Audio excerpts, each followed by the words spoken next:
Assalamu alaikum, peace be unto you. Welcome to Connected Dots. I'm your host, Brother Robert Muhammad. You're listening to KPFT Houston, 90.1 FM Dow, 89.5 in Galveston. If you're listening to us behind the pine curtain in Huntsville, it's 91.9. And in Goodrich, Livingstone, Texas, it's 90.3 FM. If you're listening to us there in Chicago, Illinois, we send our condolences and our sympathies out to the Bland family. And you can listen to us on kpft.org. I'm going to make a little change in the normal format in which I would give you what one would call I don't know what we call the open mic or open page or page opening. I don't know what Akua calls it, but whatever it is, it's called my blood pressure medicine, whereby I don't have high blood pressure. I have perfect blood pressure because I get an opportunity to tell the truth and nothing but the truth. But because we have a special guest that's on the line right now, we're going to hear from the Minister of Culture for the Black Panther Party, who, at the height of the circulation of the Black Panther newspaper, designed some of the most iconic cartoons and articles that brought knowledge, wisdom, and understanding to our people. He's here to talk about the Carl Hampton Day that we're going to have, this son of Pleasantville, that's coming up this Saturday, July 25th. And so let's get him on the line right now and talk with our comrade, Emory Douglas. Brother Emory? Brother Emory? I'm doing fine. Yeah, I hear you fine. We just wanted to get with you, brother, and to have a conversation about the Black Panther Party, its expansion and attempt to expand here in Houston, Texas. People's Party 2 eventually became a Houston chapter of the Black Panther Party. But we're celebrating our brother who was assassinated, Carl Hampton, who was killed 45 years ago and is a part of Houston that's called Pleasantville. And we'll be commemorating him this Saturday, July 25th, 2015. But we know that you have an appointment, so we wanted to get you in early on Connected Dots. So give us what you can to talk to our very diverse audience of young people and old, of all backgrounds, creeds, colors, and classes, and talk to us, brother, whatever God put on your heart.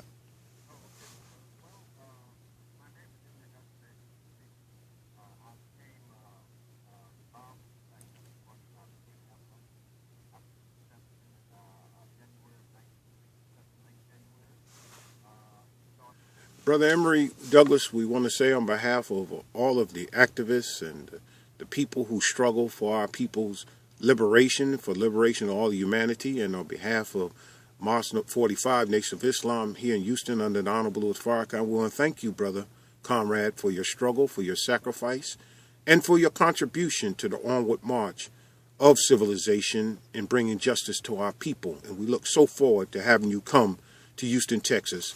And I want to remind the listening audience, this is Carl Hampton Day, son of Pleasantville, 45th anniversary of commemoration of his assassination. It'll be Saturday, July 25th, 2015, from 4 p.m. to 8 p.m. at the Judson Robinson Senior Community Center, 1422 Ledwick Street, Houston, Texas. There'll be speakers, and our brother Emory Douglas will be one, live music, art exhibitions, and you can go to www.carlhamptonlives.net. Anything else you want to add, Brother Emory, before you go? Yes, sir. Thank you so much. All right. Take care. All right.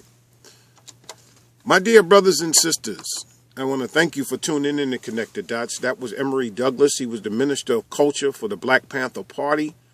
You heard him, and you will be hearing and seeing him this weekend, God willing, as we come to commemorate our brother Carl Hampton and his assassination on Dowling Street, soon to be renamed something else.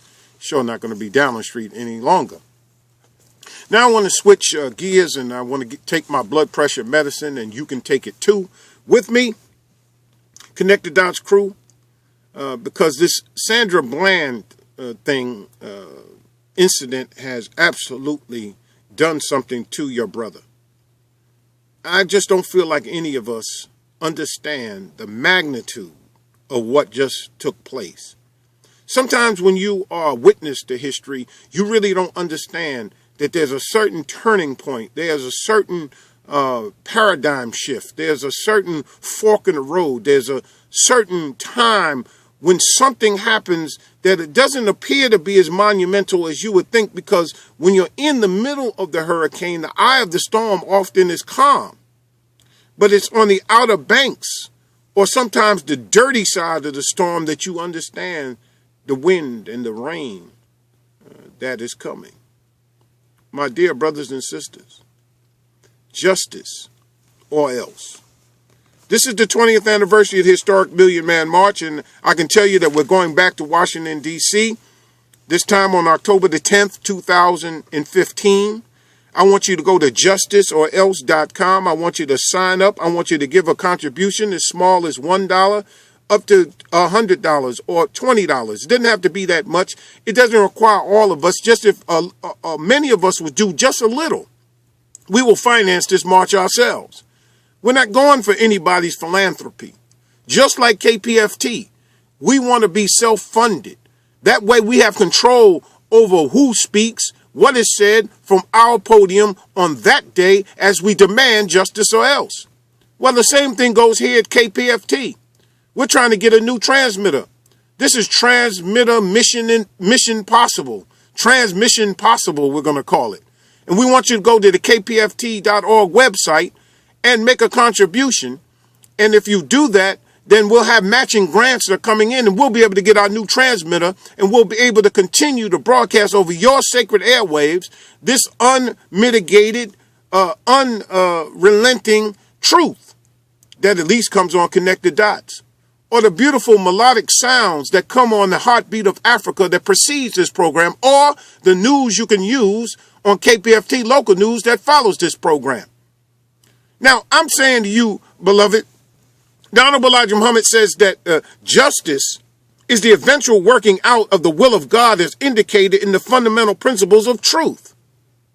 Justice is the antithesis of wrong. The weapon God will use to bring judgment upon the world, the purpose and consummation of his coming. Had justice prevailed, there would be no need for a day of judgment to come today to plead, not to the unjust judges of the world, but to the just judges to give the black man of America justice. Consummation means the point at which something is complete or is finalized. Ladies and gentlemen, if you don't see that something is in the air, Sandra Bland, this 28-year-old black woman from Illinois, from Chicago, had her dream job to come back to her alma mater and to serve her people. Now, she drove all the way down here from Illinois to hang herself in a jail cell? Let's go on YouTube or go on any of the news channels and look at the footage of the stop that caused this whole problem. You law and order people. Law and order only is good for them people. You know who them people are. People that look like me. People that look like Sandra. People who look like the immigrants. People who look like the poor. You need to obey the police. Yet, you walk around with your Constitution in your hand, talking about your Second Amendment rights, open carry your concealed weapons, able to carry your AR-15s strapped across your back. You're always talking about the Bill of Rights, but yet when we try to exercise our rights, when Sandra Bland tried to exercise her rights, what did you do? You talk about she should have obeyed the police. What are you talking about? You must be the biggest idiot that God ever made. I don't even think you can read. Talking about waving the Constitution. You use it for a fan to probably fan off flies because you're so full of crap. The heck you talking about? She should have obeyed the police. When have you ever obeyed the police? Why are you stockpiling all those weapons? Why do you go to all those gun shows? Why do you always talking about FEMA camps? What do you always talk about Obama being a dictator? What are you always talking about military exercises that are taking place in Bastrop, Texas, talking about the military's getting ready to attack Texas. So now our National Guard has to watch over the U.S. military. You're a bunch of hypocrites. Then you cry when our servicemen get murdered there in Chattanooga, Tennessee. You put memorials. You want the flag lowered at half staff. You trot out our military and use our military when it's convenient for you. But when it comes down to our military learning how to fight in a modern world, whether that be urban warfare, and they may be planning that for the inner cities of America, you might be right. But yet, your hypocrisy is such that you're not like me. I say all the time that's what they're training for in Fort Hood and Fort Campbell and in Fort Bragg. I know they're planning for urban warfare, and it's not in Europe. But we're supposed to give up our seats in first class to our men and women in uniform. We're supposed to let them on the plane first. We're supposed to wear a lapel pin. We're supposed to salute them when they come to the airport. No, you use them as props. You're a hypocrite. And then you want to cut the budget, cut the VA's budget, cut all of the benefits to support the family, allow the banksters to foreclose on their homes. You are nothing but a bunch of hypocrites. You don't even believe in the Constitution that you profess. So we're supposed to all obey the police when they pull us over. What did she do? They said it's alleged. She turned or switched lanes without using a turn signal. It's still alleged. Because if they wrote her a ticket, she could have contested it and might have been found not guilty. You're innocent till proven guilty, ladies and gentlemen. What did she do? He comes up to her on the passenger side. You seem agitated. Well, hell, you be agitated too if you drove 18 hours or 20 hours from Illinois and some policeman pulls you over. DPS. What is DPS doing patrolling them streets anyway? Why in all the highways we got and all the people driving 100 miles an hour and these idiots switching in and out of lane? What the heck are you doing on the backwood roads anyway in Waller County? Then you pull her over. You get ready to write her a citation, give her a warning. And then you tell her to put out the cigarette. Who you think you're, a god? I'm not a supporter of cigarette smoking, reefer smoking, wine drinking, coke snorting, pill popping. You know that's not our MO. I'm a card-carrying member of the Nation of Islam. But if she's smoking a cigarette in her car, isn't she free to do it in your so-called America? You lying bunch of hypocrites. Oh, she should have obeyed. Why didn't she put out the cigarette? Why don't you shut your mouth, man? Stop bumping your gums. You sound like somebody that's been locked away in your mama's basement typing on a keyboard. You don't have any concept of reality.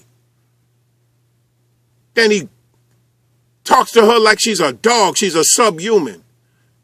Then tells her that he's gonna tase her if she don't get out the car. Get out the car.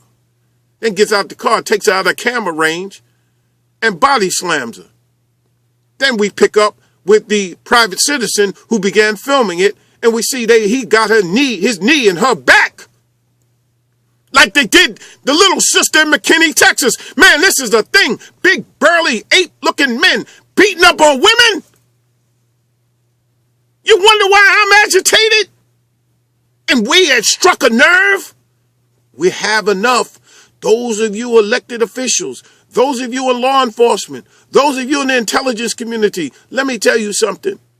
Don't look at me. Don't look at the National Black United Front or its leadership. Don't look at the Black Panthers, the new Black Panthers. Don't look at any of us, the street activists and those who are connected to the grassroots, as that we're calling for violence. No, you should hear how the people are talking. I am your alarm clock. I am your smoke detector.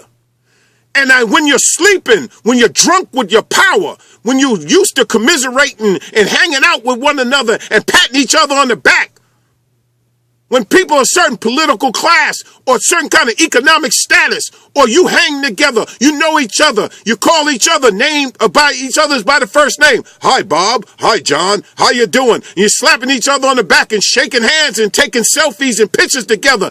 Those of you in the political class, my so-called black leadership, listen to me well. You're as disconnected from the people as Pluto is from the sun. You don't really know what's going on out here. Our people have had enough, man. The narrative is out of your control. And you having little private meetings. And you don't tell us what's going on in those private meetings. At least State Representative Ron Reynolds, at least he put out a post on Facebook with pictures and he let us know what was going on in that meeting. I can't say that much for my NAACP. You're privileged to be at the table. You have an obligation to come back and report to the dues-paying members, lifetime members like myself. What the heck goes on in that meeting? You trying to let them control the narrative, and when the narrative comes out and our people are not happy, then they're going to charge you with trying to keep calm. You can't keep calm over what you don't have any connection with. You don't know the people in the street, and they don't know you. Wake up. Justice is the weapon God will use in the day of judgment. You reap what you sow. You reap the wind. You sow the wind, you will reap the whirlwind. Well, what does that mean? Wind, whirlwind. Wow, that seems like it's amplified, magnified, multiplied. Yes, it is. You want to know why? If you take a kernel of corn, you plant it in the ground, that kernel of corn will produce for you a stalk. From that stalk will come at least 7 ears. And on every ear of corn, there's at least 100 kernels. So reaping and sowing are not the same. You sow one, you can get back 700. Let me ask you something, America. Let me ask you something, KPFT audience. What does justice look like for the genocide of the Native Americans? What does justice look like for the colonization and destruction of Africa and Asia and the Isles of the Pacific, Central and South America? What does justice look like for kidnapping Aboriginal people and so-called civilizing them by destroying their culture and superimposing yours? And the people of color are not equal with you, the European, for what you did around the world. What does justice look like? Everywhere that you went, in your wooden ships, in your battleships, in your conquest, in your age of discovery and beyond, there's not a people on this planet hardly that you women you didn't defile and rape and put your seed in. And then you made those who were lighter than the Aboriginal people feel like they were superior because they had your blood in them, because that's your sickness. What does justice look like for going and robbing all of our graves, disturbing the graves of our ancestors, stealing antiquities, taking them to your museums in Europe, and then charging us to come see the things you stole from our countries? What does justice look like when the capitals of Berlin and Geneva and Paris and London and Madrid and Lisbon and Rome, all of these capitals of Europe that are prosperous, rich, when you stole all the raw materials and labor from the people of Africa, Asia, the so-called Middle East, and the Isles of the Pacific? What does justice look like?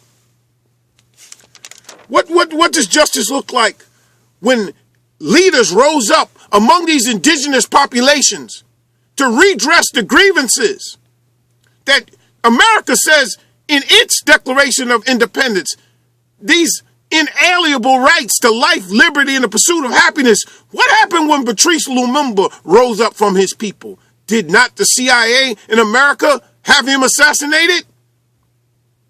What happened in 1953 with the Office of Strategic Services, then that would became the CIA, headed by Wild Bill Donovan? What happened, America, when the Iranian people democratically elected Mohammad Mossadegh as their prime minister, and he began to try to nationalize the oil so it would benefit his people and not BP and the oil company conglomerates of the world? What did you do, America? You overthrew the Iranian popularly elected government and you installed the Shah of Iran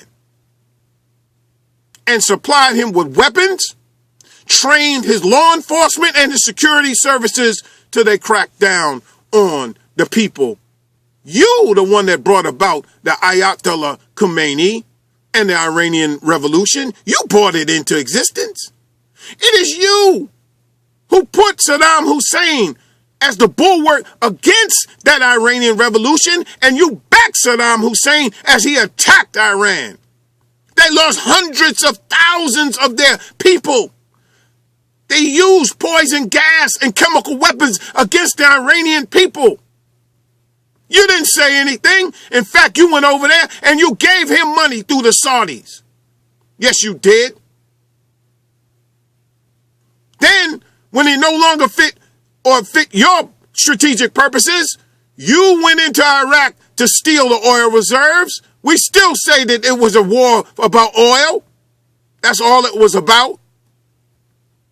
You destroyed Saddam Hussein. You dismantled the police force. You disbanded the army, and the army went and melted into the countryside. And now they are ISIS, and they're kicking the tails of those that you trained, America. You created ISIS. You created Al Qaeda. It was you and Good Time Charlie, our own congressman from Texas, who supported financing the Mujahideen in Afghanistan so that they could take the heads of the Soviet Union that had invaded Afghanistan. You supplied them with weapons. You supplied them with Stinger missiles to bring down their large helicopters. You supplied them with anti-tank weapons. You supplied them with explosive and improvised explosive devices. You gave them arms. You gave them training. And you promised them that once they drove out the Soviet Union, you would help them rebuild Afghanistan. And then you reneged on your promise. You're a universal liar. So now, what does justice look like for the 627 plus treaties you made with the Native American? You haven't kept one. What does justice look like for Black Wall Street, when in 1921 you blew up Greenwood, Archer, and Pine, where black people were living prosperously, living good in Tulsa, Oklahoma, and out of jealousy and envy, and the lie that somebody touched a white woman's hand, you killed and slaughtered my people and destroyed their economic power. What about Wilmington, North Carolina, November 10th, 1898, where both Gentile and Jew participated in a literally coup d'etat that took place in American City, where you overthrew the elected government, drove my people into the woods? These were my relatives. What about Rosewood? What about the Ozark Mountain and the Ouachita Mountain region of southwest Missouri and northern Arkansas and the Delta, where you created sundown towns and sundown counties, where you ran black people out, where there were literally, in some censuses during the 20th century, 0 black people in counties in Arkansas and southwest Louisiana? You created a white man's heaven, which ultimately is always a black man's hell. And here we fast forward Rodney King. You beat the man nearly halfway to death in front of the whole world, and then you ask us to say, do you believe me or your lying eyes? Rodney King was assaulting our batons with his head. Didn't you see that? Look at him beating Albertans with his head. You asked us to believe that. You asked us to believe that Mike Brown was a thug that deserved to be shot down and his body left out in the sun for the people to see. You want us to believe that Trayvon Martin was a little thug that deserved to be killed, even though the only thing he had on him was some Skittles and iced tea. You want us to believe Eric Gardner should have just submitted to the police. He wasn't doing nothing. He was out there selling loose cigarettes. Okay, is that a crime that should have cost him his life? You will talk about we need the body cameras. We need sensitivity training. The people are past that. We seen what camera. We watched you choke that man to death in front of our eyes. What the heck we need a body camera for? We seen the dash cam of what you did to Sandra Bland, and then we see that everybody experts are saying that the video's been altered. It's been edited. We can't trust a thing that you people say. And you want us to believe our sister hung herself with a garbage bag. Come on, man. What's up with that? Do you believe us? Or do you believe your lying eyes? You the people who said only 400,000 people, men were at the Million Man March. You must be crazy. We know how many men were there. But do you believe us or your lying eyes? Who else is next, sister and brother? Who else will be lynched? Who else will be murdered? And you know what? We can't stop them until we stop killing one another. I'm sorry, they go hand in hand. I know you want one or the other. It's not one or the other. We got to have and in both. It is the position of the Nation of Islam that God came to save us. And if you kill what God comes to save, then you become an enemy to God. And I say to you, my young brothers and sisters, if you continue to kill each other and you don't squash your beefs, God's going to give you your own blood to drink. He's going to set this beast loose on you. There is a certain people that's out there listening to me right now that don't give a skip, don't care what the police say, don't care about you protesting. They don't care nothing about a press conference. They will kill you outright and say to you, and so what? And hope that they start a race war. That was the hope of that snake that went up in our church and killed our 9 brothers and sisters in South Carolina. There are people out there who are looking forward to killing us and finishing off what they thought their father should. Let me close like this. I know you're tired of hearing about race. Even liberals, my so-called progressive, white progressives, it's not about race, it's about class. That's BS. Let me tell you something. Karl Marx never addressed racism like he should have. It ain't about, look at brothers and sisters can move up the economic ladder. What the heck does that matter? They can get pulled over and get whooped the same way that a poor black can in the ghetto. I'm not buying into that. But let's talk about class. You know what? The only people that get capital punishment in Texas are the people who don't have any capital. Let's talk about class. It's better to be rich and guilty in Texas than to be poor and innocent. Let's talk about class. No, let's talk about property rights. How about that? In Texas, the War of Independence was about protecting property rights. Enshrined in the Texas Constitution, the Republic of Texas, was protection of property rights. Texas joined the Union, and in its constitution was still the enshrined protection of personal property rights. It joined the Confederacy and fought along the side of those traitors. Talk about heritage. Your heritage is your traitor to the Union you joined. You give your word and you break it. Hell, if you break it with your own, I know the Indians didn't stand a chance, and black folks sure don't either. I'm finishing up. I know you're sick of hearing about it. But look at this. It's about protection of property rights. You went to war with the Union to break away from the Union to protect your property rights. And you kept the Union out of Texas property, land for 2.5 extra years. And that way you didn't have to surrender. So you could retain for extra 2.5 years your property rights. The only problem is that the property that you were retaining were some human beings. You wanted the right to hold my forefathers as property. And the bottom line is this. The reason why you don't really respect black people is because of your preoccupation with private property rights does not allow you to respect the people that you once owned as property. It's just ingrained in you. You can't help yourself. You think the world belongs to you. You think the air, the water, the land, and people belong to you, so you can do whatever you want to do. Well, I'm here to tell you, there is a God on the scene today, and he's waking up the people. And they're rising up regardless of creed, class, or color. And they agree that Black Lives Matter, and they understand Black Lives Matter. No, don't try to counter it with white lives matter too and all lives matter. No, that's not the point. The point is that Black Lives Matter, and you're going to understand that Black Lives Matter. You brought us over here on slave ships. You sold us on auctioning blocks. You raped our women. You murdered the parents. You mated them like animals. Then you murdered the parents so they couldn't pass on their culture.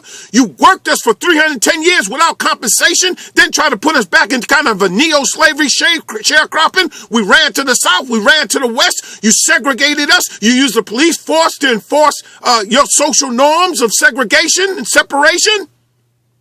And now today, under the guise of this war on drugs, now the war on terror, you're still locking us up disproportionately and killing us in the street. Black lives matter. And when Black lives matter, then all lives will matter. And until that time, there's no justice. There's not going to be any peace, because there can be no peace without justice, and there can be no justice without telling the truth. We'll be right back with more Connected Dots in just a moment.